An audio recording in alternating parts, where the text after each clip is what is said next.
Hola, buenas tardes para todas. Es un placer de verdad y un gusto estar aquí. Me conmueve mucho, como Julie bien dice, bueno, esto es una amistad de muchos años de trabajo político, espiritual y feminista, ¿no?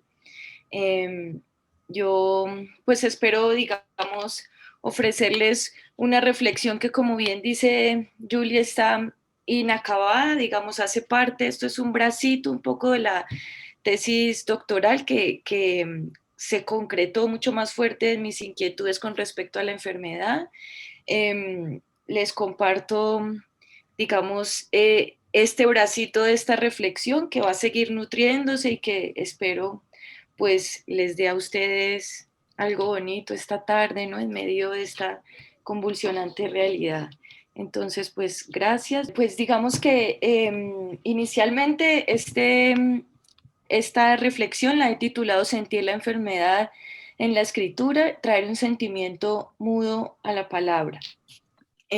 Contarles un poquito de la historia de esto, ¿no? Ustedes saben, como le dijo Julie, soy historiadora de formación.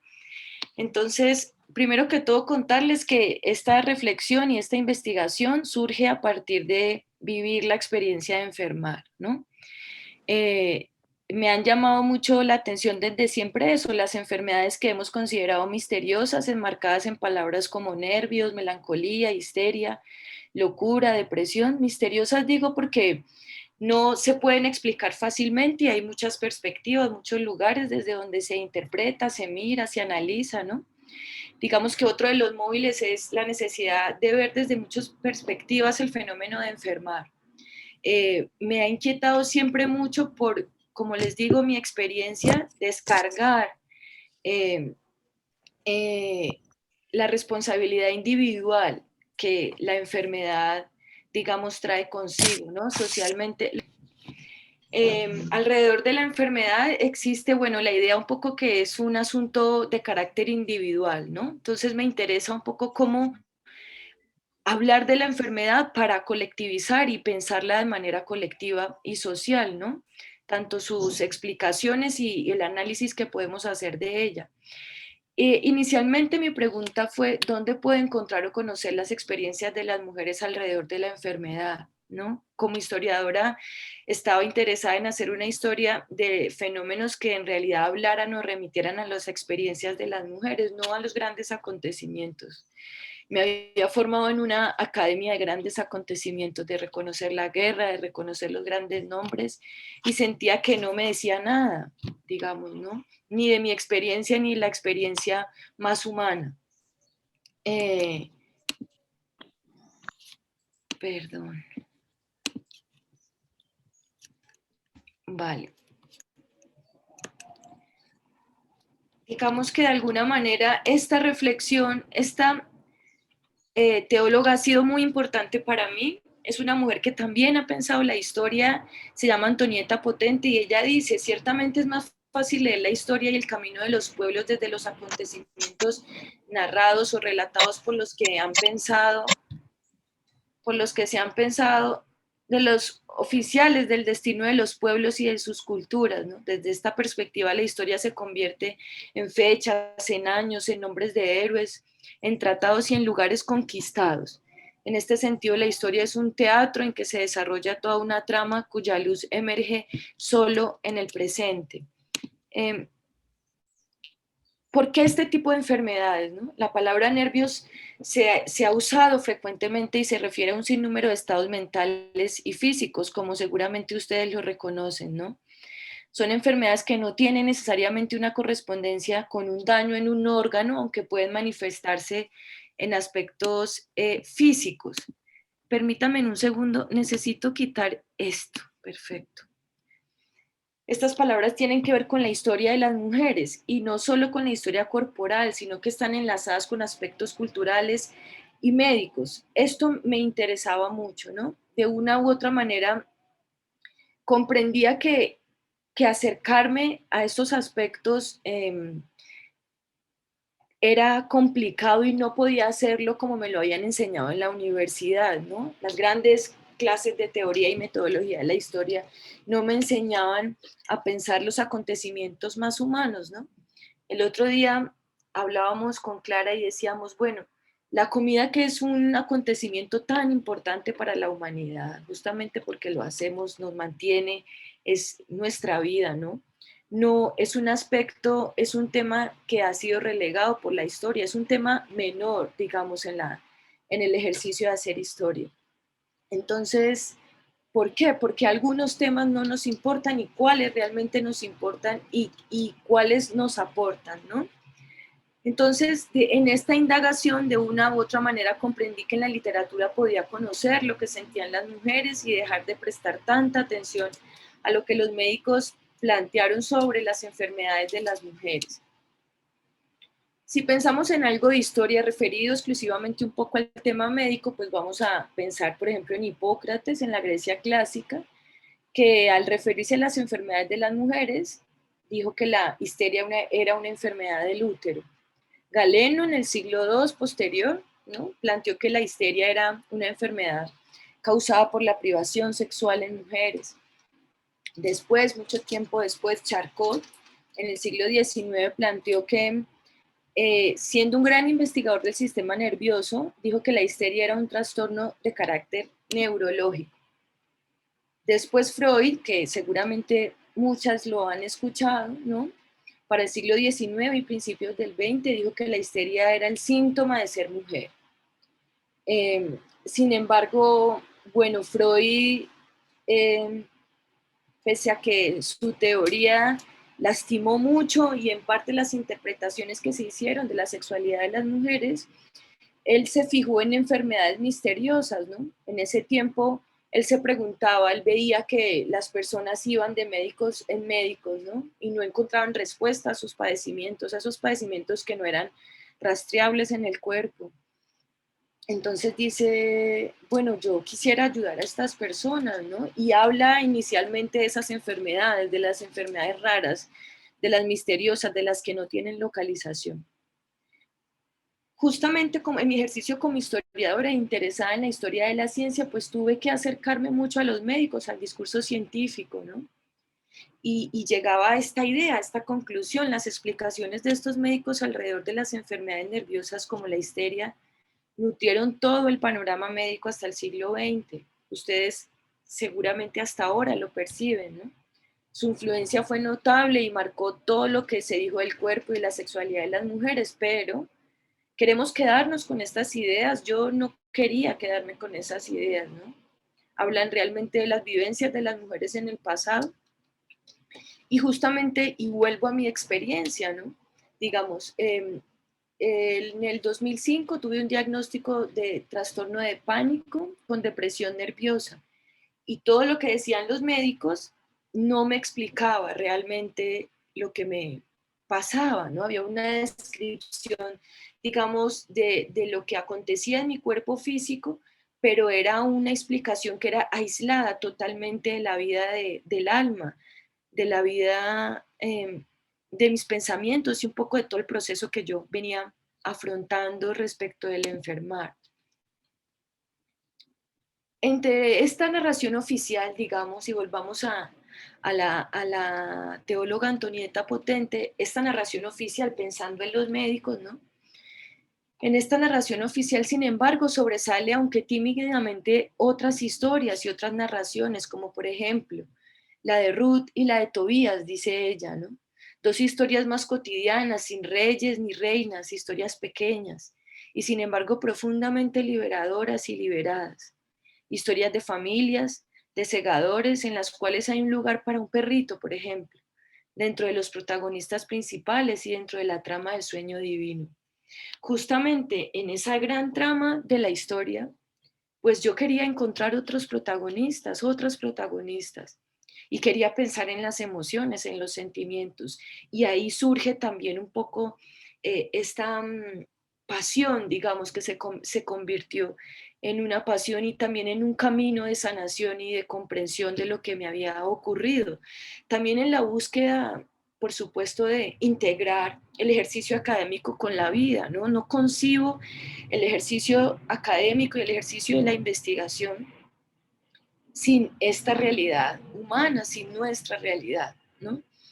Eh,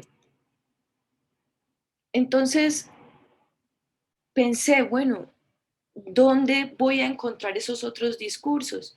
Y apareció un poco la literatura como un lugar donde podría eh, hallar algunas pistas, algunas respuestas como historiadora, ¿no? Y me empecé a hacer estas preguntas, de qué manera interrogamos el pasado para que nos muestre la experiencia de las mujeres como lo que de sus manos emergió, es decir, de sus experiencias, de sus propios relatos, no de los análisis que hacen, ¿no? No de los discursos científicos que analizan los padecimientos de las mujeres, sino dónde están las voces de las mujeres, ¿no?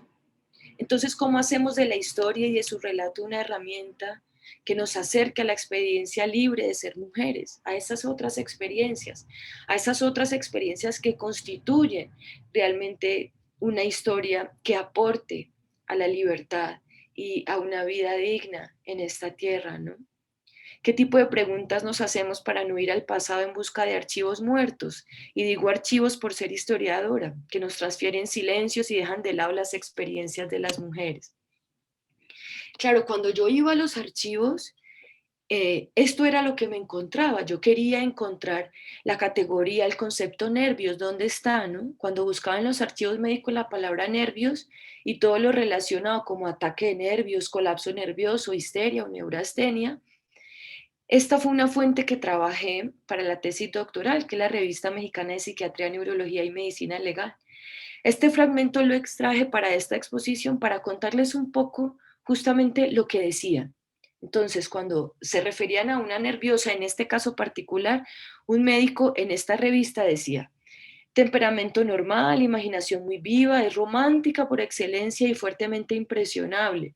Le gusta bailar y practica deportes, el tenis con exageración. Ha estado en varias ocasiones por casarse y por circunstancias extrañas a ella, sus relaciones han terminado.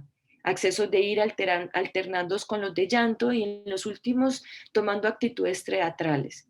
Mitomanía, entusiasta por la literatura y queriendo llamar sobre sí la atención, escribe sus memorias. A causa de sensaciones vaporosas repetidas y de irregularidad extrema, llegó a demostrar una doble hiperestesia ovárica. El cuadro de angustia lo refiere a un ímpetu erótico.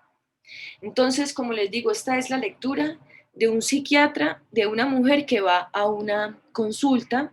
En la revista que cito allí, los psiquiatras que hacían parte de la revista en algunas ocasiones, digamos, comentaban las historias y sus experiencias en clínica, ¿no? ¿Cuál fue la respuesta al médico? No solamente esa lectura que ya les digo, que ya les acabo de leer, sino que hay una respuesta médica, una respuesta de la ciencia, que es de esta manera.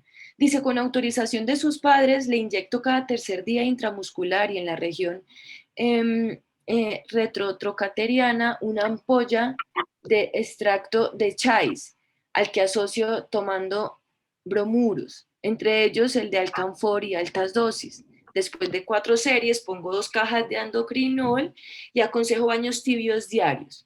Los síntomas minoran notablemente y se inhiben las expansiones lúbricas, que por lo demás nunca llegaron a la ninfomanía, tratándose de una virgen y sobre todo de una mujer perteneciente a una familia decente.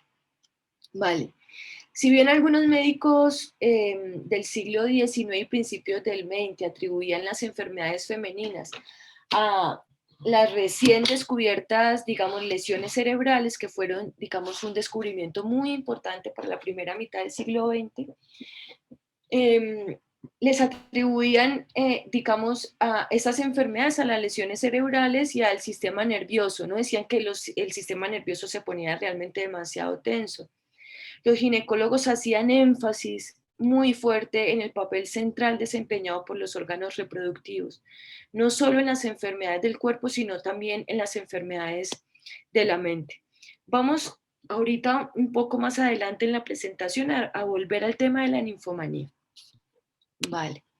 Entonces, aquí empezamos para la tesis doctoral en esa búsqueda, no solamente de archivo clínico y en la herramienta de la literatura, lo que hice, como algunas ya saben, fue indagar un poco en la vida de algunas escritoras. Me llamaron la atención la vida de 3 escritoras mexicanas. Esta es una de las escritoras que mientras todo esto ocurría, lo que les acabo de leer, Nahui Olin estaba escribiendo. Ella fue diagnosticada con ninfomanía, una mujer que digamos que es también un personaje muy misterioso para la historia de las mujeres y de la literatura mexicana. Esta es, digamos, una de las clásicas nerviosas, una manifestación de los nervios en la ninfomanía. Ella es una nerviosa ninfómana, digámoslo así, ¿no? Una nerviosa como Nahui Olin no llegó al manicomio. Sin embargo, su experiencia de libertad se entendió como ninfomanía. La concepción de una mujer enferma pasaba por considerar a las mujeres como sexualmente pasivas, por lo que el deseo sexual y sus metáforas eran interpretadas como trastornos. Una enfermedad como la ninfomanía, considerada inicialmente un trastorno orgánico, después se convirtió en un trastorno psicológico.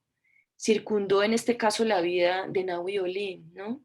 Maravillosamente a través de ella podemos conocer no solamente el México de mediados del siglo XX, sino también, digamos, reconocer algunos discursos o las razones por las cuales el discurso médico cataloga a una mujer como ella como ninfómana. En sus poemas, las permanentes declaraciones sobre la insaciabilidad, que era una palabra clavísima para entender y definir la ninfomanía, le otorgaron el diagnóstico más famoso de la psiquiatría del momento, digamos, de la psiquiatría que se encargó de las enfermedades de las mujeres. Ojo, la psiquiatría estaba apenas consolidándose como una especialidad. Antes no lo era, ¿no? Ella misma lo describe en los fragmentos de este siguiente poema que elegí, que es un poema muy largo, pero que, digamos, tiene estos fragmentos que creo que pueden darnos un poco idea, ¿no? Se llama Insaciable sed.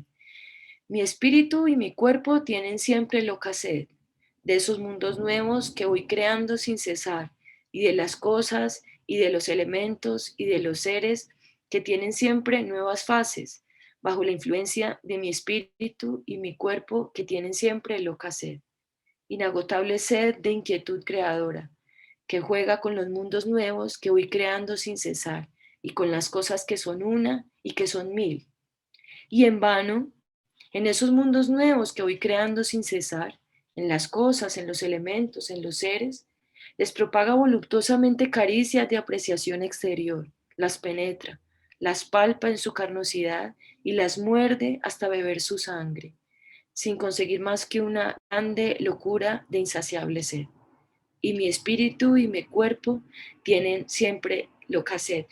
Este poema hace parte de un poemario que se llama Óptica Cerebral, Poemas Dinámicos, que fue puesto al público en 1922.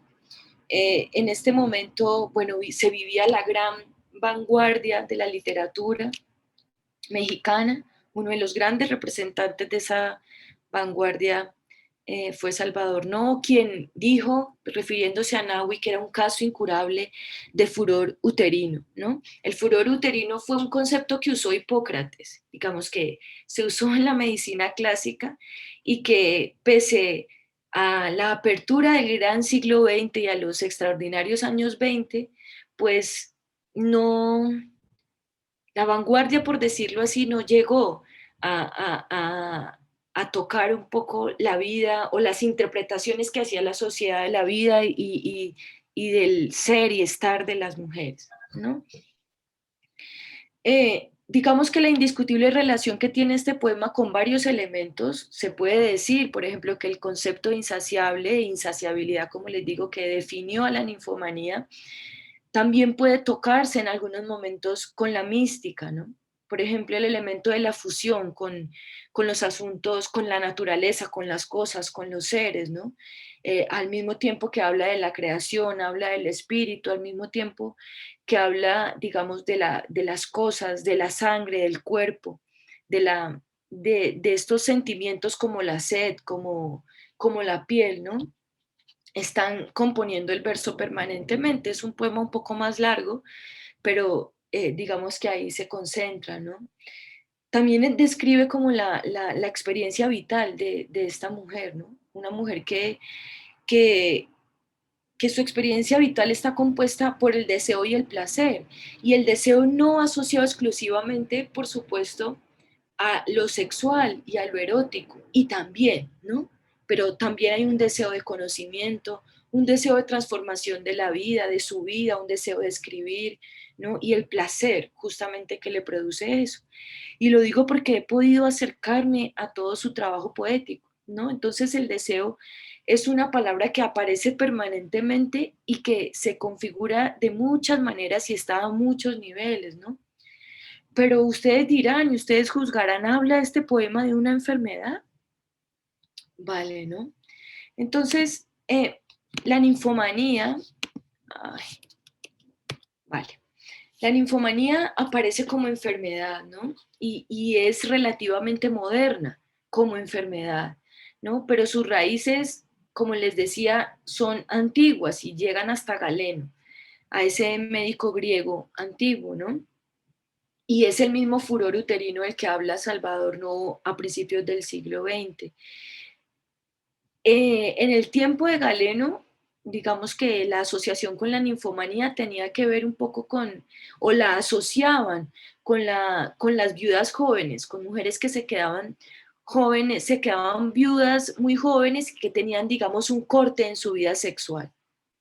Em, También pues planteaban que esto podría llevarlas a la locura, digamos que la ninfomanía como una manifestación de una enfermedad nerviosa que podía ser tratable, como les mostré en el apartado de la revista, que además era tratada con testosterona, ¿no?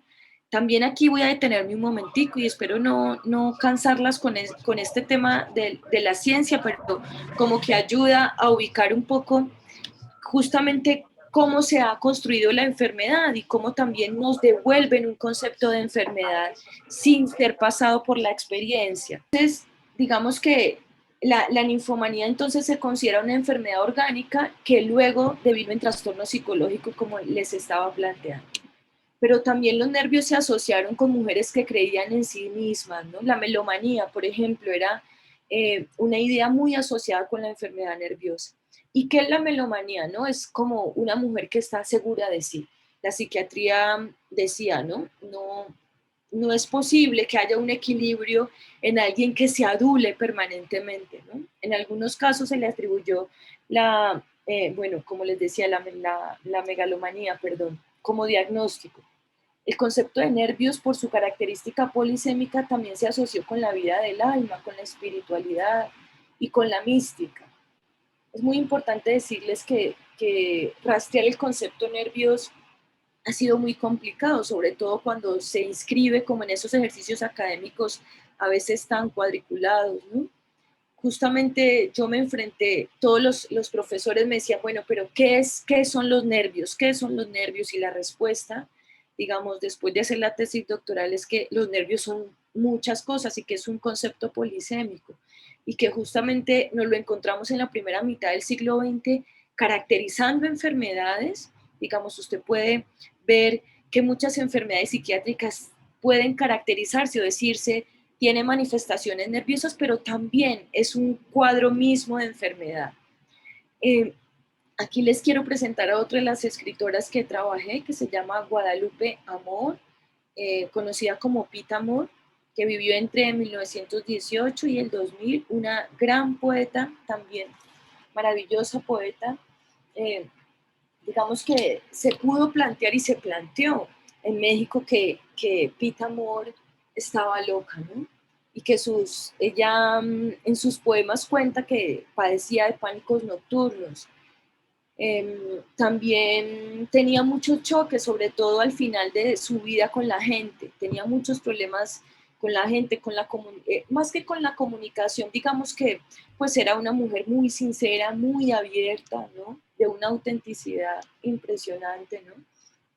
Y fueron cosas que pues la acompañaron toda su vida y que por supuesto ella usó la literatura para hablar un poco de eso que le ocurría y de cómo era un poco el contacto social, ¿no? Se recuerda a Pita como una sonetista natural, muy influenciada por Sor Juana Inés de la Cruz, ¿no? Escribió de una manera hermosa, se las recomiendo. Eh, Recomiendo leerla porque es una poeta muy profunda, con palabras muy claras. Es una poeta que si bien escribe como en varias etapas, todas las etapas te las muestra, ella te lleva muy fácilmente, ¿no? A temas como el miedo, la angustia, la soledad, también un poco todo el tema, esto que insisto, ¿no? Un poco como este contraste con la vida social, ¿no? Eh, Se percibe, digamos, de alguna manera una desconexión con el mundo, ¿no? Una extrañeza con la realidad que ella siente que no la acoge, no la recibe. Esta idea de una realidad que no acoge a Pita y que no la recibe es una idea que va a estar, digamos, y que he visto en varias poetas, especialmente en estas que investigué. Les voy a compartir de este poemario que se llama Círculo de Angustia, escrito en 1948, este fragmento. Una oscura sombra alada al nacer nació conmigo. Era un fantasma enemigo que al misterio me ligaba. Tanto a mi alma atormentaba que la llevó a la locura. Vi el infierno y su tortura, toqué el fondo del abismo, mas conocí el espejismo de gozarme en la amargura. Atientas ando el camino, y por ello me acongojo, pues al oscuro me arrojo sin encontrar mi destino. Y del negro torbellino, el turbio enigma no entiendo. ¿Es que ciega estoy viviendo o es que la luz no ha existido? Será mejor que el olvido me enseñe a vivir no viendo. Voy a detenerme un momento aquí para saber si están ahí. Hay un silencio y no veo a nadie, no escucho a nadie. ¿Se escucha bien? ¿Está todo bien?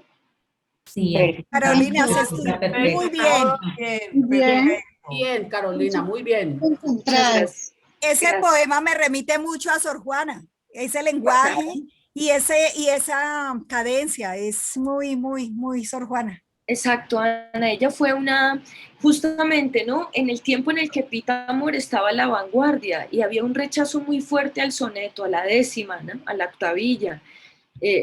Los poetas que estaban escribiendo en ese momento, pues estaban rechazando esa forma clásica. Y Pita dice que ella, justamente en esa tonalidad, encontró la forma, ¿no? Ella, y fue una de las razones, pienso yo, por la que la diagnosticaron con megalomanía, ¿no? Es que ella se decretó, dijo que ella era la 11ª musa de América, ¿no? Eh, claro, Sor Juana es la 10ª musa. Entonces, y allí un poco, y vuelvo y les pregunto, ¿no? Y siempre que yo la leía me preguntaba, vale, está enferma por estar segura de sí misma, por amar la literatura, por amar las palabras, por sentir que es la manera como puede vivir y sobrevivir, ¿no? Si la buscan en YouTube hay muchos videos de ella, se la recomiendo. Es una mujer que aparentemente, y sobre todo en la primera mitad del siglo XX, digamos, es una mujer muy fuerte, muy avasalladora, ¿no? Pero de una soledad muy profunda y una vida interior muy fuerte y muy clara con respecto a las presiones sociales y a cómo también ciertos pactos ella tenía y sabía que debía mantener.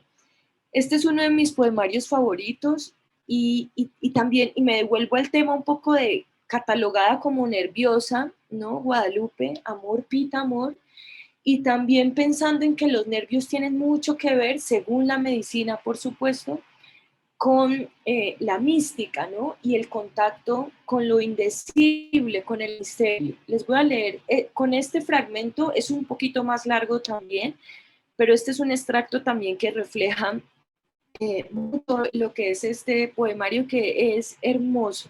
Desde que era yo muy niña, desde el momento en que empecé a tener conciencia de las cosas, cuando descubrí la existencia de la muerte y junto a ella, al final de mi imagen, de mis sensaciones, de mis apetitos y de mis pensamientos, Dios fue mi máxima inquietud. Lo busqué primero como quien busca a un ser humano. Me hubiese gustado hablar con él como jamás pude hacerlo con mis padres, con mis hermanos ni con mis amigos. Más tarde busqué su cielo, olvidándome de su presencia. Después fue su ausencia lo que me inquietó. Sí, por mera comodidad deseé fervientemente que no existiese. Tal vez en esos momentos de oquedad y vacío cabe su cimiento. Empecé a escribir estas décimas por necesidad apremiante. Quizá deseaba yo tratar a Dios con las palabras que él ya estaba acostumbrado a oír, ya que lo que pensaba decirle era una expresión muy personal para comprometerlo de una u otra manera.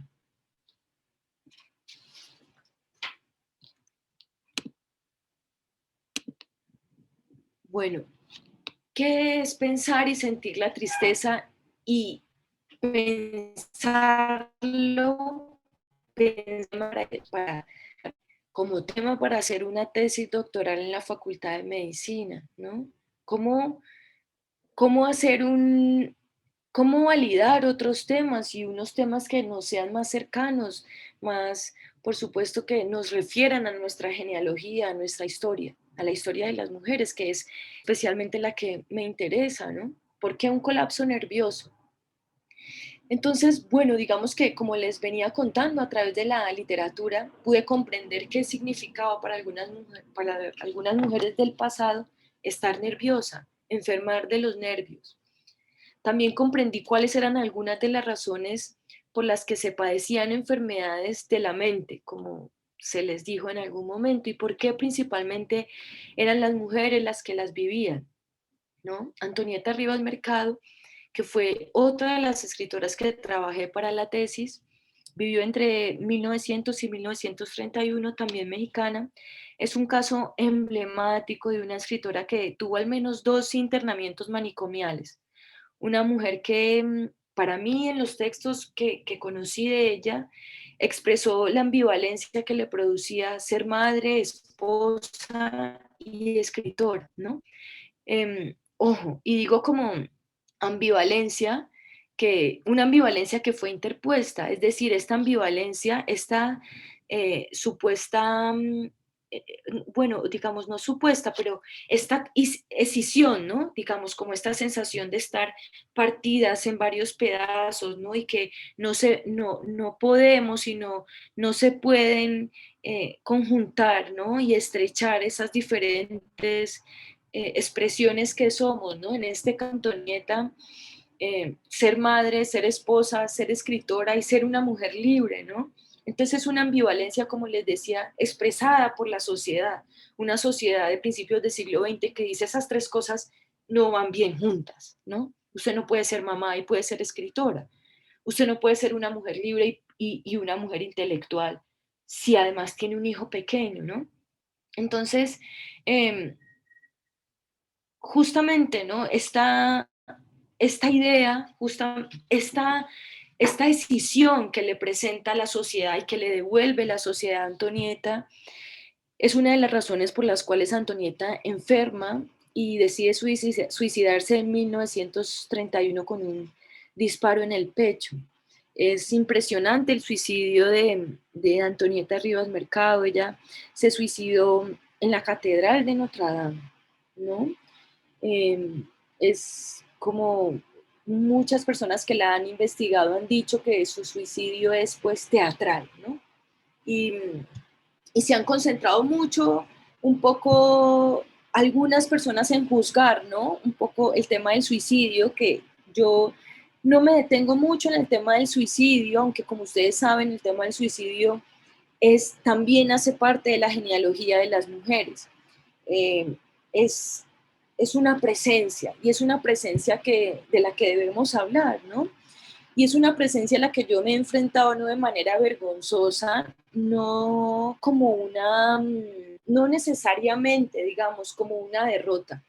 Por supuesto, y entiendo las posturas que hay alrededor del suicidio, y seguramente aquí muchas tendremos opiniones alrededor del suicidio, pero que es algo en lo que yo, respecto, por ejemplo, a Antonieta, no he querido darle mucha fuerza, porque antes, digamos, de tomar esa decisión, Antonieta escribió unas cosas alucinantes y hizo muchísimo por la cultura mexicana y por las mujeres mexicanas, ¿no?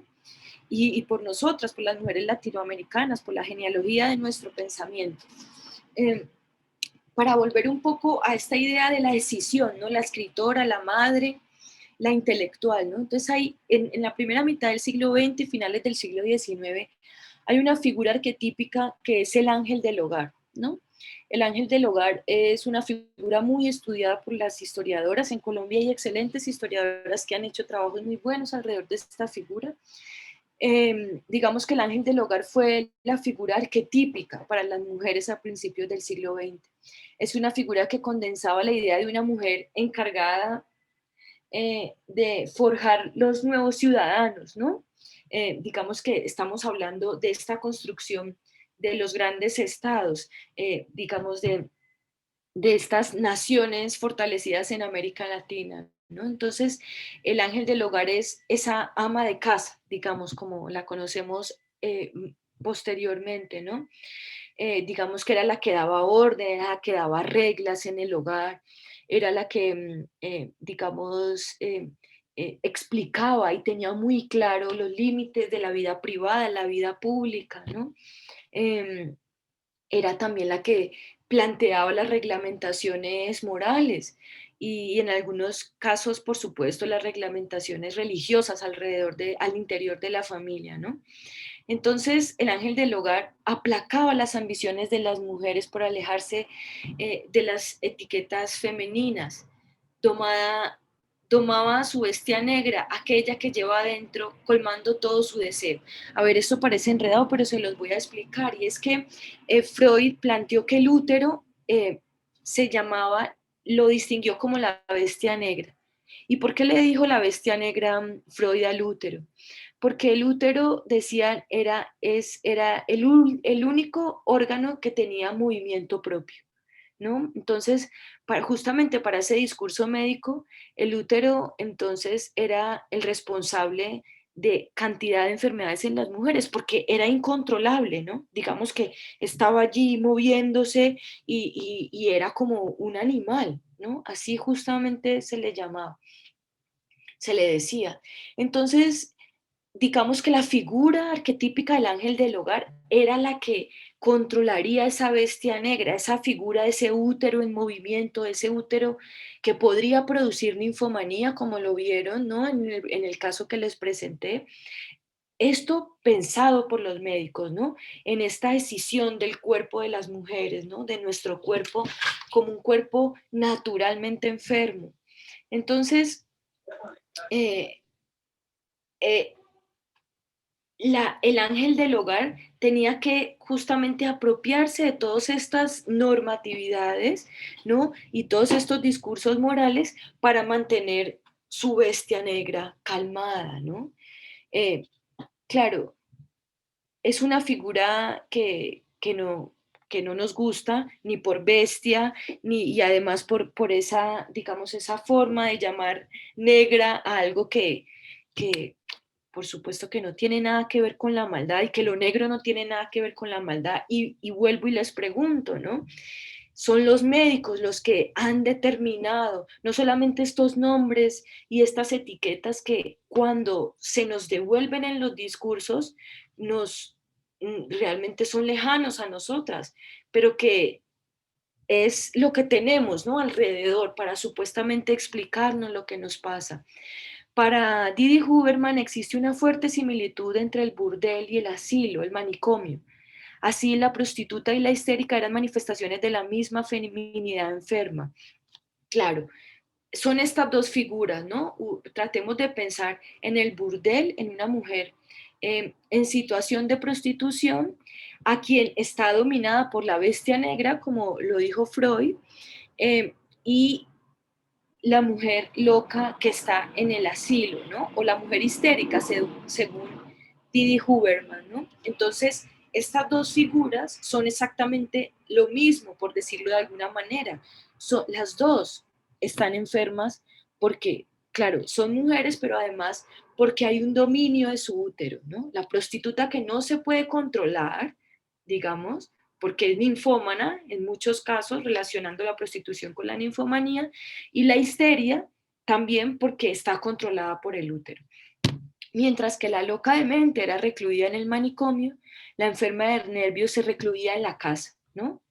Era este su lugar de enfermar y de reparar. La casa fue el contexto donde se manifestaban los nervios los frágiles y por tanto el lugar donde habitó el ángel del hogar y la escritora.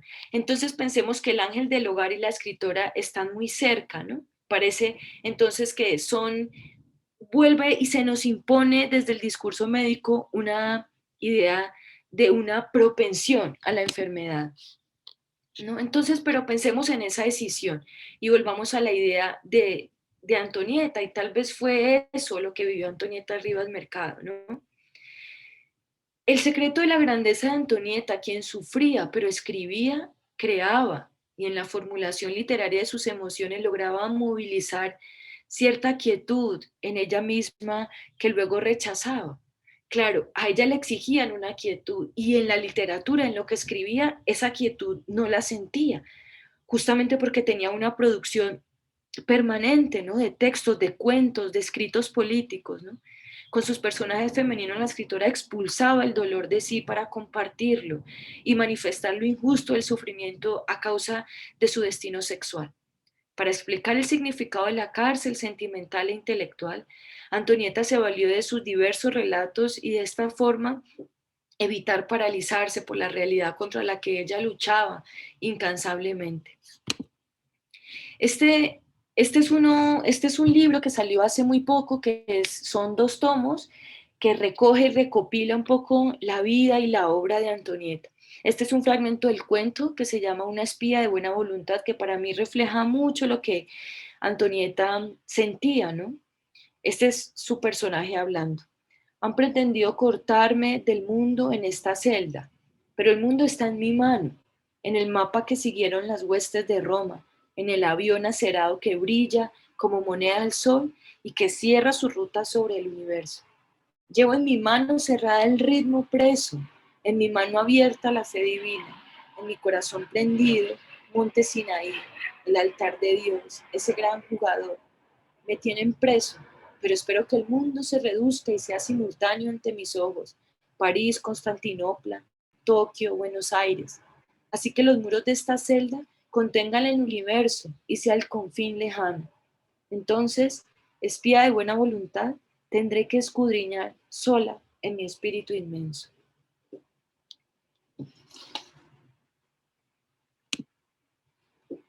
Vale, y entonces aquí, digamos que empiezo a pensar un poco en el sufrimiento y en el dolor, ¿no? Y traigo esta cita de una historiadora medievalista, María Milagro Rivera Garretas, que dice: el sufrimiento es una experiencia que tiene 2 caras, como las monedas y las medallas. 2 caras que no son contrarias entre sí, sino amigas, porque una es fatal y horrible y la otra es justo lo que te puede salvar, aunque parezca imposible. Salvar. ¿Y de qué? Salvar de no sentir nada, o sea, de la indiferencia, de que todo te dé igual, y entonces te hundas poco a poco en la marisma o en el barro. Entender esto fue el secreto de la grandeza de Emily Dickinson. Y traigo esta cita porque la profesora María Milagro Rivera hace una investigación muy entrañable sobre los poemas, algunos poemas de Emily Dickinson, donde con aportes de varias historiadoras y de personas, de mujeres que conocen de literatura, se dan cuenta que Emily Dickinson ha sufrido de incesto. Bueno, es un tema muy difícil de tratar en la historia de Emily Dickinson, pero cuentan un poco justamente y muestran cómo la poesía para Emily resultó esa salvación en medio de una vida difícil, en tanto haber sufrido de incesto y después vivir amando a otra mujer, ¿no? A una mujer que ella amó totalmente y que por supuesto la sociedad del momento no se lo permitía, pero que no por eso dejó de amarla, ¿no? Porque justamente el patriarcado no ha ocupado toda la vida ni todo el pensamiento de ningún hombre ni de ninguna mujer. Y ahora quisiera que pasáramos y que nos concentráramos o sintiéramos ahora a Virginia Woolf. Voy, me mantengo en el siglo XX, ¿cierto? Parece que es un poco muchas escritoras, pero digamos que este ha sido un poco mi recorrido. Como les decía, este es un bracito que ha salido de la tesis doctoral. Y pensar el tema de la enfermedad justamente, no solamente desde la medicina, y las que más me han ayudado han sido las escritoras, ¿no? Virginia Woolf escribió en 1930 un texto maravilloso que se llama Estar enfermo, o sea, lo tradujeron como estar enfermo, pero se ha planteado, digamos, que la traducción debe estar en femenino, por supuesto. Entonces, se llama, y la traducción, entonces vamos a tomarla como estar enferma. Lo encontrarán en la web y en internet como estar enfermo. Bueno, entonces la enfermedad de Virginia, que como ella fue pues una escritora muy importante, ¿no? Cambió la literatura del siglo XX, hizo unas jugadas fascinantes, ¿no? Fue una de las escritoras que puso, que logró mostrarnos a las lectoras a una personaje que imaginaba, imagínense esto, ¿no? Ella de una manera fascinante logró en sus textos mostrarnos a una mujer que pensaba e imaginaba y lo que deseaba, ¿no? Es como una escritora que rompió el esquema del orden de la literatura, de cómo se presentan los personajes, de qué manera entonces hay una personaje que piensa, que al mismo tiempo imagina, que al mismo tiempo recuerda. La enfermedad de Virginia, hay una película muy especial también, quienes no la hayan visto, que se llama Las Horas.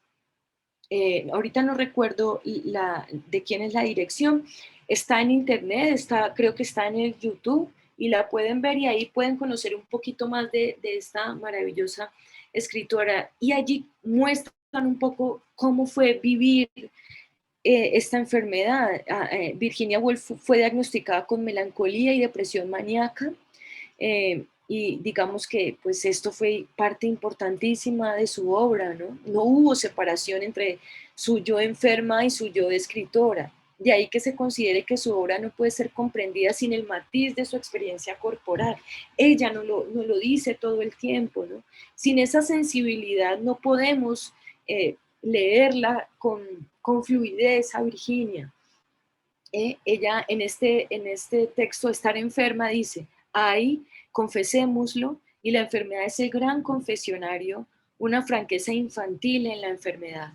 Se dicen las cosas, se sueltan las verdades que la cautelosa respetabilidad de la salud oculta. En la experiencia de la escritura aparejada del silencio, la enfermedad aparece como un vehículo de expresión del sentimiento, un pretexto, digamos, en el que las enfermas, y dice otra vez, flotamos con las ramas en la corriente, mezcladas con las hojas muertas del prado, irresponsables y desinteresadas y capaces, quizás por primera vez en años, de mirar a nuestro alrededor, de mirar hacia arriba, de mirar, por ejemplo, al cielo. Este es el texto que les cuento, Estar enfermo. Es un libro muy hermoso que si no lo tienen y están interesadas, yo puedo escanearlo y mandarlo a quien le interese. Yo creo que este texto debería ser de divulgación masiva, de verdad, porque es una percepción distinta, ¿no? digamos que, de qué es lo que pasa cuando enfermamos, ¿no? Y cuáles son esos movimientos del alma que se viven. Cuando estamos enfermas, dice Virginia, lo incomprensible ejerce un enorme poder sobre nosotras, de un modo más legítimo quizá de lo que aguantaría el sano. En la salud, el significado ha invadido el sonido, la inteligencia domina nuestros sentidos, pero en la enfermedad, con la policía fuera de servicio, nos arrastramos bajo un oscuro poema de Mayarno o de Don. Alguna frase en latín o en griego, dice ella, en su experiencia, ¿no? Y las palabras emanan su aroma y destilan su sabor. Y entonces, si al fin captamos su significado, es aún más rico por haber llegado nosotras primero en los sentidos, a través del paladar y las fosas nasales, como un olor raro. Vemos que Virginia eh, dice, ¿no? En este texto, dice que escribir lleva consigo el atrevimiento. Según Virginia Woolf, ¿no? La temeridad es una de las propiedades de la enfermedad. Como lo vimos en la diapositiva anterior, ¿no? Cuando se enferma, cuando se está enferma, usted se atreve a pensar y a decir cosas que no es posible de pensar ni de sentir, sino a través de esta experiencia, ¿no? Es decir, que paradójicamente, y mientras que no se cree que estar enferma es totalmente la debilidad, ¿no? Virginia Woolf plantea lo contrario, dice, eh, el arrojo es lo que hace parte de la experiencia de enfermar, ¿no? Y caracteriza justamente la escritura también, ¿no? Dice, se requiere de osadía tanto para la escritura como para la convivencia con la decaída, con esa decaída ruidosa y fatídica, dice, de ella que puede ser el enfermar, ¿no? Las mujeres conocemos de estas dos vivencias, porque se nos ha enmarcado desde el discurso científico, por un lado, como tendientes, ¿no? O naturalmente enfermas. Y recuerdo, y traigo otra vez a colación a Didi Huberman, ¿no? Argumenta que el cuerpo femenino fue instituido por los médicos como un cuerpo histérico, ¿no? Resultado de la gran influencia de esa medicina hipocrática y posteriormente de la concepción de Freud, ¿no? Desarrollando la idea de la bestia negra, ¿no? Representando al útero. Entonces la enfermedad ha marcado el comportamiento de las mujeres, ¿no? Desde este discurso. También un poco estamos relacionadas a muchos niveles. Por ejemplo, en el nivel del cuidado, ¿no? Tenemos mucho contacto con la enfermedad porque hemos cuidado a mucha gente. Y no, y no soy de las feministas que piense que hay que acabar con el cuidado porque el patriarcado lo ha impuesto, ¿no? Para mí el cuidado es una acción política, ¿no? Y hace parte de la transformación de este mundo, ¿no? El cuidado tiene que ver justamente con la protección de las relaciones humanas y de las relaciones entre mujeres, y eso para mí hace parte de la política de las mujeres, ¿no? Yo me he distanciado finalmente un poco de esta idea de que entonces debemos dejar de cuidar, ¿no? Y debemos rechazar, ¿no? Esto. Y siento que justamente no se trata de esto. Esto es una opinión personal que podemos seguir, por supuesto, conversando. Entonces, el vehículo entre enfermedad y escritura radica en que escribir vehicula la experiencia de enfermar, permitiendo que el malestar adquiera cierta materialidad y también permite cierto descanso, ¿no? Encontrar las palabras para decir la experiencia de la enfermedad es capturar la naturaleza volátil que la compone, lograr descifrar al fantasma que recorre la superficie del cuerpo y que afecta todo a su paso. También así lo deja sentir, por ejemplo, Charlotte Perkins Hillman, que fue una escritora que conocí de la mano de la profe Carmiña y que le agradezco muchísimo, ¿no? A la profe, porque en esos lugares de formación, ¿no? En los clubes de lectura y en esos espacios formativos, conociendo y adentrándonos a las escritoras, ¿no? Los primeros ejercicios metodológicos esa gran palabrota, metodológicos, pero que realmente tienen que ver con cómo yo me acerco a una escritora.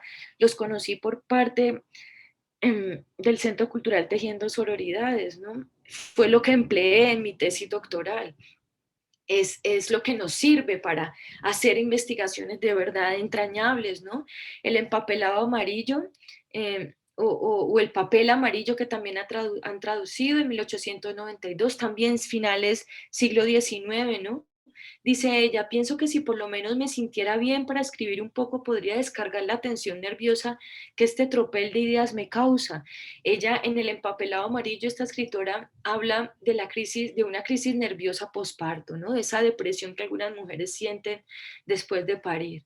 A lo largo de este pequeño relato se describe permanentemente la vivencia de un delirio, un sistema nervioso aquejado y paralelamente un impulso irrefrenable por la escritura, pues la escritora reconoce el calmante que significa.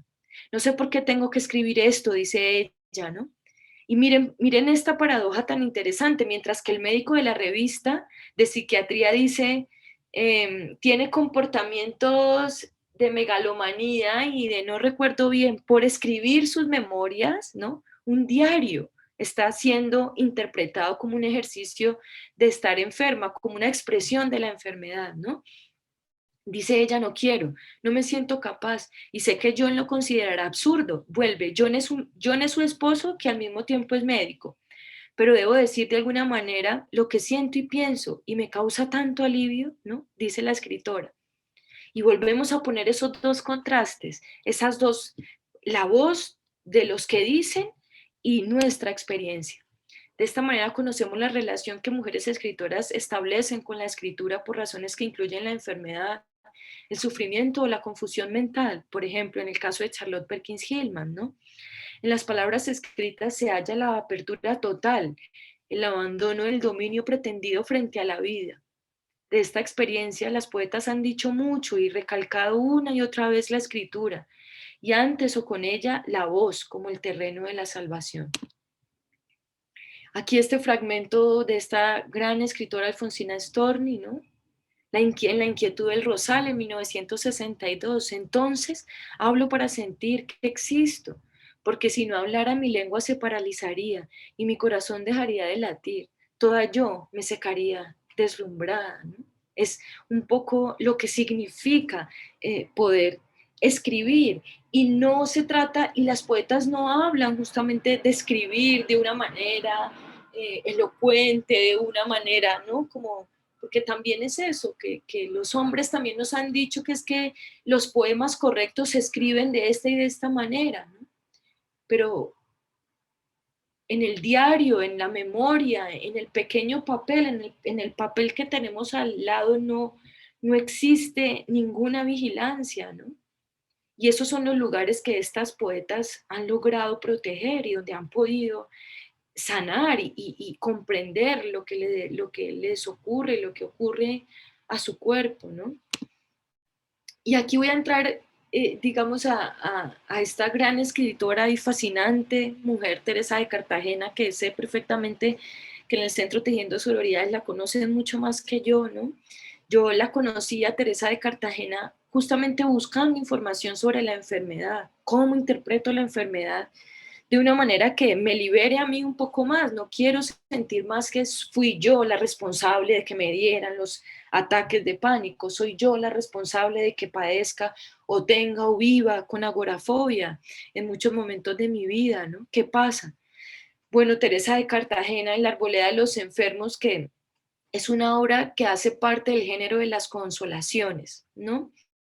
Es una mujer que escribió en el siglo XV en Burgos, no se sabe muy bien cuándo murió, tampoco se sabe muy bien su fecha de nacimiento, por eso escribo entre 1420 y 1435, no se sabe. Teresa definió esta obra como un tratado de consuelo espiritual, ¿no? Cuyo objetivo era ayudar y acompañar mediante la escritura a aquellas personas que hemos enfermado, ¿no? La imagen de la arboleda, que es un sitio, como ustedes pueden ver, ¿no? Poblado de árboles, que produce sombra, ¿no? Entonces Teresa dice, ¿no? Poblaré mi soledad de arboleda graciosa, sola sombra de la cual pueda descansar mi persona y reciba mi espíritu aire de salud. Como ustedes, bueno, Teresa, el dolor y el sufrimiento constituyen una oportunidad, quizá la mayor oportunidad para reflexionar sobre la verdadera dimensión de la existencia, ya que permite analizarse desde el interior del sujeto que lo padece, ¿no? Esto pensando un poco y recogiendo lo que hemos visto. Y pensando en Teresa de Cartagena, para Teresa de Cartagena su salvación consistió en transformarse hasta resucitar, en transformar la relación con su enfermedad, que era la sordera. Empezó a quedarse sorda a los 15 años, un poquito menos, ¿no? A los 15 creo que ya estaba sorda. No sé si me corté esto, profe Carmi, ¿no? Ella convierte la sordera en un signo del amor singular de Dios hacia ella. Escribió hacia el final de su difícil camino, hacia el amor a su cuerpo enfermo. Mi deseo es ya conforme con mi pasión y mi querer con mi padecer. Son así avenidos, que ni yo deseo oír, ni me pueden hablar, ni yo deseo que me hablen.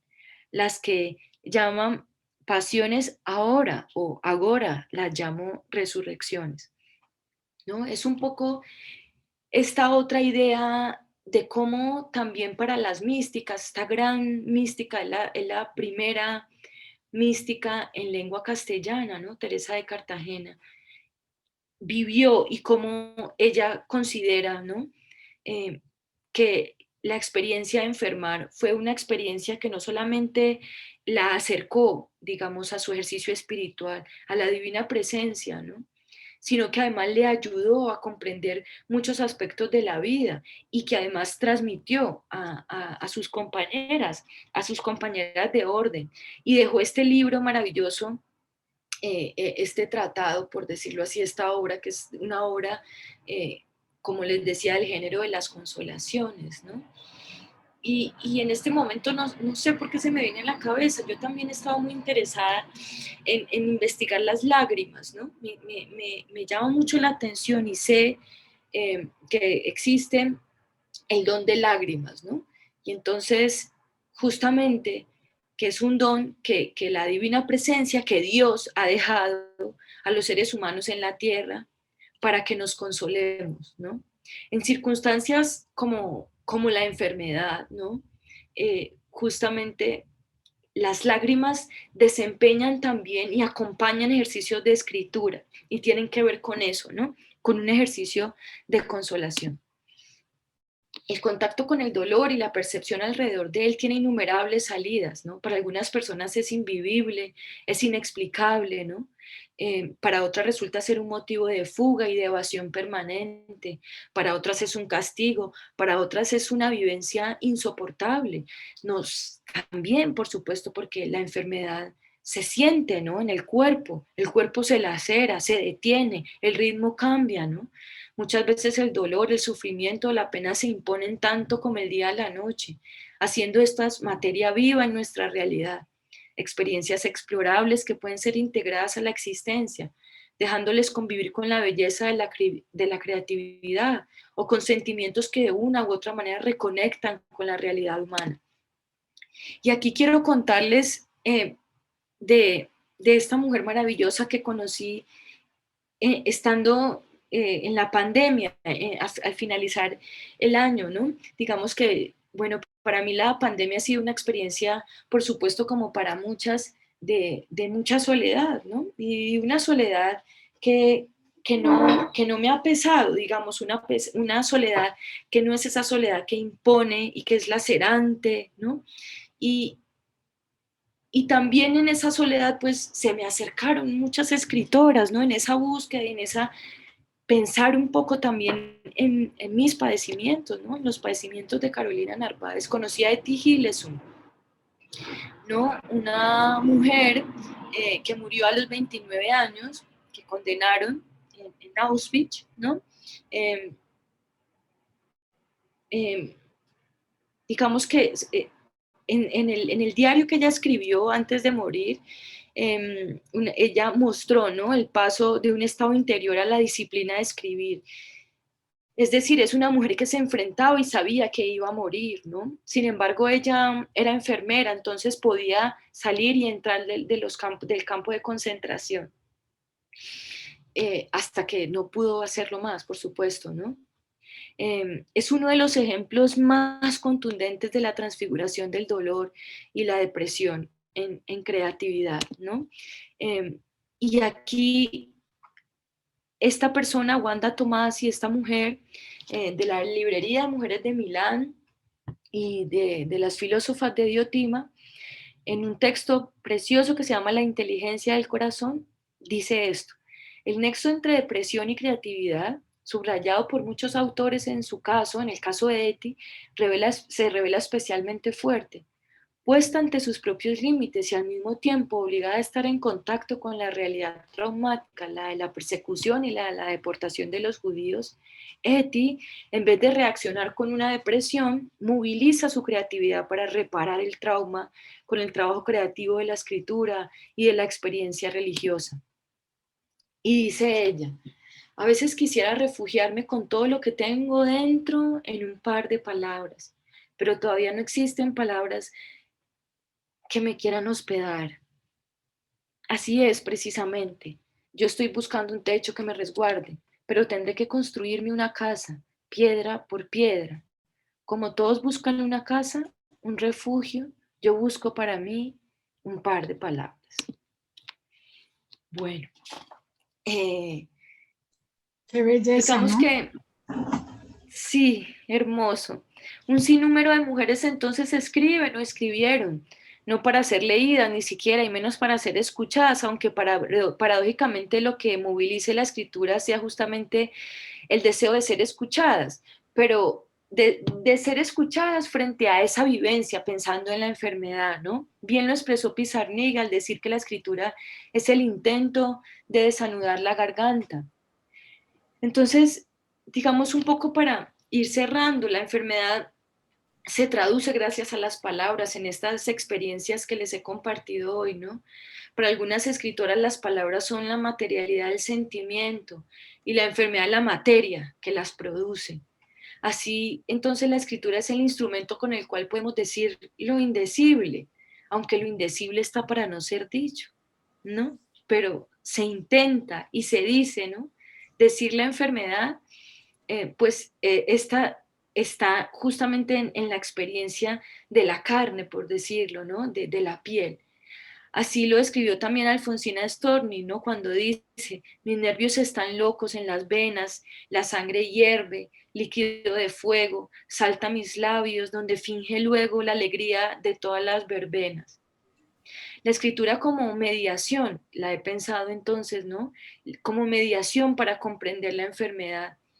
Muestra eso, todos los aspectos que componen la enfermedad, que componen la experiencia de alguna mujer de enfermar y que se escapan, digamos, de lo más racional, ¿no? Y que se escapan también de la ciencia, justamente, porque de eso se trata también, de generar un espacio de fuga. Y estas escritoras que les compartí hoy es justamente lo que hacen, ¿no? Entonces la escritura se comporta como un espacio catártico cuando hay contacto con el sufrimiento cotidiano. Otra de las majestuosas aproximaciones entre la escritura y el sufrimiento, producto no directamente de una enfermedad, pero sí de las consecuencias, por ejemplo, de la guerra, ¿no? Como es el caso de Etty, es el caso también de la gran filósofa María Zambrano, ¿no? Para esta escritora, el dolor y la enajenación y el agotamiento que eclosionaban dentro de ella misma solo podía conjurarse con la poesía, ¿no? Dice ella en sus propias palabras: solo podía ser poesía, pues la poesía es todo, y en ella uno no tiene que escindirse. El pensar escinde a la persona, mientras la poeta es siempre una, ¿no? Siempre uno. Entonces, para concluir, digamos que las escritoras son las que me han hecho considerar que la enfermedad sigue concibiéndose como la condensación de un malestar, ¿no? Voy a quitar la presentación y para cerrar con estas palabras. A ver, perdón. Producto de las debilidades y de las incapacidades de una persona, ¿no? Sean estas de contenido físico, sean de contenido mental. La enfermedad se vuelve un asunto casi a veces de personalidad y modifica la identidad, ¿no? Yo lo he visto en mi propia experiencia, ¿no? Lo cual imposibilita explicaciones que involucren un contexto o el ámbito social, ¿no? O la cultura donde se desarrolla, ¿no? ¿Por qué el trastorno de pánico debe ser una enfermedad que deba pensarse socialmente y que deba ser pensada o deba ser, la responsabilidad deba compartirse, ¿no? No es una debilidad personal. Yo no enfermé porque era más débil que Ana María o que Clara o que Vicky, ¿no? Sino que justamente hay una sociedad que no recepciona ciertos ejercicios de las mujeres, ¿no? Entonces, digamos que las mujeres que enfermamos tenemos aparentemente un contacto con el mal, ¿no? Con esa figura desarrollado por nosotras mismas, del que debemos despojarnos, ¿no? Mismo que la medicina construye como un enemigo a derrocar, ¿no? La enfermedad es un enemigo. Y hay muchas metáforas cuando hablamos con los médicos, ¿no? Como enfrentar, es como si nos enfrentar, como si fuéramos a una batalla, ¿no? Como si tuviéramos que derrocar al enemigo, pero el enemigo está en vos, ¿no? Sos vos la que está enferma. Yo no puedo enfrentarme a mí misma y a lo que he producido como si tuviera que luchar, entrar a una guerra, ¿no? Entonces, digamos que además de esa idea de enfrentar el reconocimiento de la caída, o sea, del hecho de estar enfermas, sea la experiencia que sea, la enfermedad que sea, ¿no? Pues es un hecho que desorienta, ¿no? Entonces, em, las metáforas justamente de cómo interpretamos eso nos lastiman, nos siguen, ¿no? Lastimando, ¿no? Pensar el cuerpo como un campo de batalla, mi cuerpo como un campo de batalla no me permitía sanarme y no me daba, digamos, las rutas para poder explicar otras formas, ¿no? Así que en el interior de un cuerpo enfermo, de mi cuerpo enfermo, se libró y se libra una gran contienda, ¿no? Que, digamos, me estremece internamente y que también estremece mi mundo exterior, ¿no? Mis relaciones, la gente que me quiere, la gente que quiero. Un exterior que debe modificarse como también se modifica cuando me enfermo o cuando nos enfermamos, ese interior, ¿no? Digamos que también en ella, en la enfermedad, se dibuja el estigma, ¿no? Y también se dibuja una censura. También las enfermedades y los diagnósticos, como hay un libro muy hermoso de Susan Sontag que se llama La enfermedad de sus metáforas, el caso del cáncer y el SIDA, ¿no? Ella, digamos, habla un poco de las reacciones que tienen las personas cuando yo digo, hola Diana Milena, ¿cómo estás? Bien, Caro, ¿qué tal? No, pues imagínate que tengo cáncer. La reacción de Milena va a ser otra que si yo le digo, Milena, soy positiva para VIH, o si le digo, Milena, es que me han diagnosticado bipolaridad, ¿no? Digamos que hay una construcción también de la afuera hacia las enfermedades, ¿no? Entonces, también algo que las escritoras me han mostrado y que es que se puede, digamos, concebir de una manera diferente la enfermedad, ¿no? Y que hay también una experiencia de liberación del cuerpo y de la mente que debe contar también en el relato, ¿no? Y que también hay que tener en cuenta esas retóricas, esas cosas que se dicen sobre las enfermedades, ¿no? Y que también muchas veces definen muchos de los síntomas y de las formas como vivimos cierto tipo de enfermedades. Entonces, si consideramos la enfermedad, también debemos traer a cuenta la salud. No podemos pensar la enfermedad sin el concepto de salud, ¿no? Que parecen estar en orillas opuestas. Que esa es otra cosa, ¿no? Significar y determinar estos conceptos de manera disociada también es complicado y siento que no, aporta mucho, ¿no? Hay asociaciones simplistas que restan complejidad a la experiencia, al humano y que merman hondura la experiencia de las emociones. Por ello, la experiencia de la felicidad no es ahora mismo la ausencia de la tristeza, ¿no? Sabemos que la felicidad total no existe y tampoco es necesario que así sea, ¿no? Pues hemos aprendido que la coexistencia de estas emociones crea equilibrio también, ¿no? Y transfiere a la experiencia vital un halo de sencillez y, si se quiere, de aceptación honesta de estas polaridades, ¿no? No resulta grato de ninguna manera, por supuesto, estar enferma, ¿no? Pero es importante dejar de concebir este acontecimiento y lo que lo rodea como el principio de la derrota y de la vergüenza, sobre todo, ¿no? Yo viví mi enfermedad con mucha vergüenza. Mm, no me es posible decir que enfermar es un gozo, tampoco, ¿no? Y al mismo tiempo puedo decir que me dio parte de la libertad que ahora experimento, bajo la extrañeza que puede producirles esta frase, ¿no? La vivencia de estar enferma produjo en mí un nacimiento y también me permitió conquistas que nunca imaginé lograr, ¿no?